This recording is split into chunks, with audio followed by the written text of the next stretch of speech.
മാരക വൈറസുകളുടെ super hero. ലോകത്തെ ഒന്നടങ്കം ഭീതിയിലാഴ്ത്തിയ കൊറോണ, എബോള, നിപ്പ, റേബീസ്, സാസ് ഈ പേരുകൾ കേൾക്കുമ്പോൾ തന്നെ നമുക്ക് വലിയ പേടിയാണ്. കാരണം മനുഷ്യ ശരീരത്തിലെത്തിയാൽ നമ്മുടെ ആന്തരിക അവയവങ്ങളെ തകർത്ത് ജീവൻ വരെ എടുക്കാൻ ശേഷിയുള്ള മാരക വൈറസുകളാണിവ. എന്നാൽ ഈ ഭീകരൻ വൈറസുകളെല്ലാം എവിടെ നിന്നാണ് വന്നതെന്ന് അറിയാമോ?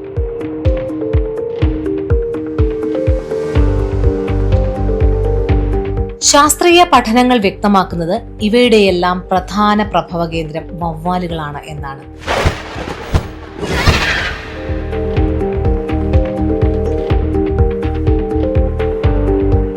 ഇവിടെയാണ് ശാസ്ത്രലോകത്തെ വലിയ രീതിയിൽ ചിന്തിപ്പിച്ച ആ ചോദ്യം ഉയരുന്നത്. മനുഷ്യനെ നിമിഷ നേരം കൊണ്ട് കൊന്നൊടുക്കാൻ ശേഷിയുള്ള ഈ മാരക വൈറസുകളെല്ലാം കോടിക്കണക്കിന് വവ്വാലുകളുടെ ശരീരത്തിൽ യാതൊരു കുഴപ്പവുമില്ലാതെ ഇപ്പോഴും ജീവനോടെ ഇരിപ്പുണ്ട്. എന്നിട്ടും ഈ വൈറസുകൾ കാരണം വവ്വാലുകൾക്ക് എന്തുകൊണ്ടാണ് ഒരു ചെറിയ പനി പോലും വരാത്തത്? എന്തുകൊണ്ട് അവ ചത്തുപോകുന്നില്ല? ഇതിനു പിന്നിലെ വിസ്മയിപ്പിക്കുന്ന ആ 4 ശാസ്ത്രീയ രഹസ്യങ്ങൾ എന്തൊക്കെയാണ് എന്ന് നമുക്ക് വിശദമായി നോക്കാം. ഒന്നാമത്തെ കാരണം പറക്കലും ശരീര താപനിലയുമാണ്.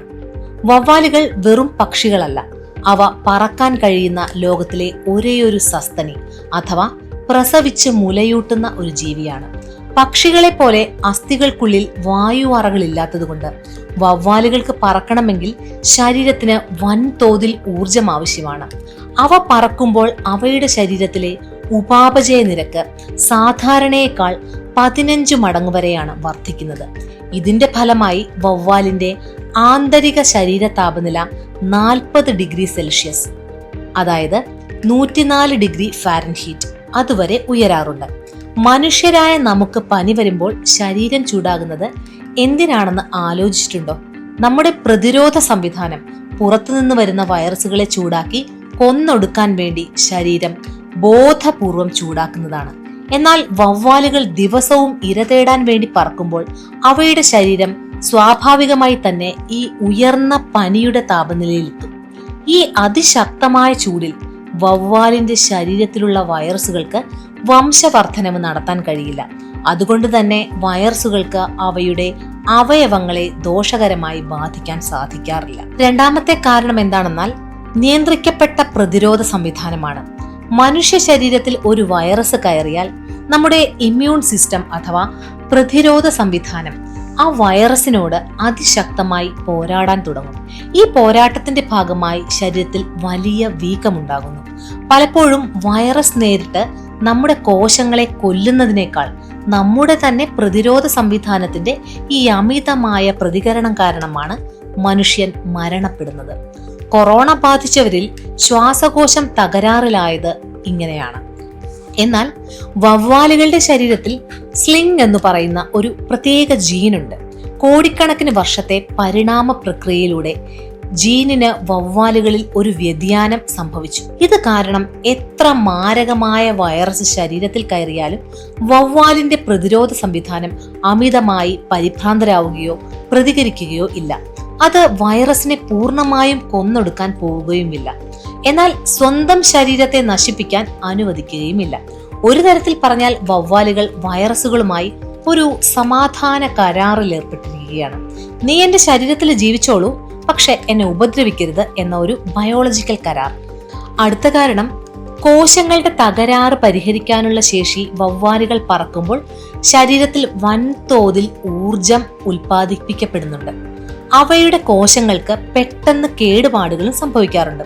ഇതിനെ പ്രതിരോധിക്കാൻ വവ്വാലുകളുടെ ശരീരം എപ്പോഴും ഇന്റർഫെറോൺ ആൽഫ എന്നൊരു പ്രത്യേക പ്രോട്ടീൻ തുടർച്ചയായി പുറപ്പെടുവിച്ചുകൊണ്ടിരിക്കും. ഇത് വവ്വാലുകളുടെ കോശങ്ങൾക്ക് ചുറ്റും ഒരു വലിയ സുരക്ഷാ കവചം തീർക്കുന്നുണ്ട്. വൈറസുകൾ വവ്വാലിന്റെ കോശങ്ങളെ ആക്രമിക്കാൻ നോക്കുമ്പോൾ ഈ പ്രോട്ടീന്റെ ശക്തമായ സാന്നിധ്യം കാരണം കോശങ്ങൾക്ക് കേടുപാടുകൾ വരുത്താൻ വൈറസുകൾക്ക് സാധിക്കാതെ വരുന്നു. ഇനി അടുത്ത കാരണമാകട്ടെ വവ്വാലുകളുടെ ദീർഘായുസ്. സാധാരണയായി എലിയെ പോലുള്ള ചെറിയ വലിപ്പമുള്ള സസ്തനികൾ സാധാരണ 1-2 വർഷമൊക്കെ ജീവിക്കാറുള്ളൂ. കാരണം അവയുടെ മെറ്റബോളിസം കൂടുമ്പോൾ കോശങ്ങൾ വേഗം നശിക്കും. എന്നാൽ ചെറിയ വവ്വാലുകൾ 30 മുതൽ 40 വർഷം വരെ ജീവിക്കാറുണ്ട്. അവയുടെ ഈ ദീർഘായുസിന് കാരണവും ഞാൻ നേരത്തെ പറഞ്ഞ ശക്തമായ കോശ സംരക്ഷണ സംവിധാനമാണ്. ഇത്രയും ദീർഘകാലം ഒരു രോഗവുമില്ലാതെ ജീവിക്കാൻ സാധിക്കുന്നത് അതുകൊണ്ട് തന്നെയാണ്. ഇവയുടെ ശരീരം മാരക വൈറസുകൾക്ക് വംശവർദ്ധനവ് നടത്താനുള്ള ഏറ്റവും സുരക്ഷിതമായ ഒരു താവളമാണ്. ചുരുക്കത്തിൽ, പറക്കുമ്പോൾ ഉണ്ടാകുന്ന ഉയർന്ന ശരീര താപനില, അമിതമായി പ്രതികരിക്കാത്ത ശാന്തമായ പ്രതിരോധ സംവിധാനം, കോശങ്ങളെ എപ്പോഴും സംരക്ഷിക്കുന്ന പ്രോട്ടീനുകൾ, ഇവയാണ് വവ്വാലുകളെ വൈറസുകളുടെ രോഗത്തെ തകർക്കാൻ കഴിയാത്ത സൂപ്പർ ഹീറോകൾ ആക്കുന്നത്. വവ്വാലുകൾക്ക് ഈ വൈറസുകൾ കൊണ്ട് ഒരു കുഴപ്പവുമില്ലെങ്കിലും കാടുകൾ വെട്ടിത്തെളിച്ച് അവയുടെ ആവാസ വ്യവസ്ഥ മനുഷ്യൻ കയ്യേറുമ്പോഴാണ് ഈ വൈറസുകൾ വവ്വാലുകളിൽ നിന്ന് മറ്റു മൃഗങ്ങളിലേക്കും അവിടെ നിന്ന് മനുഷ്യരിലേക്കും പകരുന്നത്. വവ്വാലുകളുടെ ഈ അത്ഭുത പ്രതിരോധ ശേഷിയെക്കുറിച്ച് കൃത്യമായി പഠിച്ച് മനുഷ്യർക്കായി പുതിയ മരുന്നുകളും വാക്സിനുകളും കണ്ടെത്താനുള്ള തീവ്ര പരിശ്രമത്തിലാണ് ഇന്ന് ആഗോള ശാസ്ത്രലോകം. വവ്വാലുകളുടെ ശരീരത്തിലെ ഈ വിസ്മയിപ്പിക്കുന്ന സയന്റിഫിക് ഫാക്റ്റുകൾ നിങ്ങൾക്ക് ഇഷ്ടപ്പെട്ടെങ്കിൽ നമ്മളുടെ ചാനൽ സബ്സ്ക്രൈബ് ചെയ്യാനും ലൈക്ക് ചെയ്യാനും മറക്കരുത്. താഴെ നിങ്ങളുടെ അഭിപ്രായങ്ങൾ കമന്റ് ചെയ്യുക. താങ്ക്